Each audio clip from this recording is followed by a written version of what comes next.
you take your heart to fail and give your love, love, give your love, love, give it all away? Why don't you take your heart to talk and give your love, love, give your love, love, give me what I need to love, To cherish. As long as we both shall live. Will you walk us through the first time you put on this dress? Because it's got to feel a little real, putting on a wedding dress, you know, no matter what. It feels incredibly real.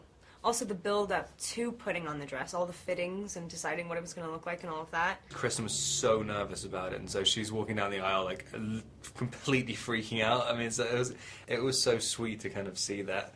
But it's embarrassing for a guy, like, because for one thing, you have no responsibility really until your bride gets up to the altar, and then suddenly you're like expected to just do very, very simple things very, very well, and it's terrifying. It's scared me to death about weddings now. I was so nervous, but in the best way.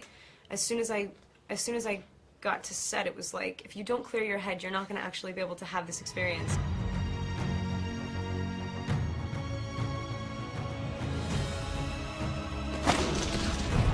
When you go to a movie with your parents and you watch, you know, the sex scene, it gets really awkward. But it's usually not you in the sex scene. Yeah. You're in it. Would you warn your parents? Have they seen it? What goes through your mind when you know they're going to watch this? I just...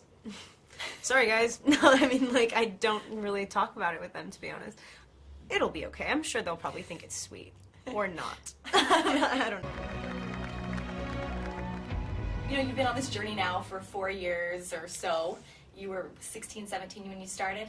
17. Looking back now, where you are now, what advice would you give yourself? It wasn't the easiest thing. I wish I could just go back and be like, calm down, you're fine. Just relax. It's all gonna be okay. Yeah, I felt like I kind of just took a step on something, and then the ground started moving, and I have no idea what was happening for the last 5 years. And I think it's gonna take me a long time to kind of be able to reflect and realize where I am in my life now.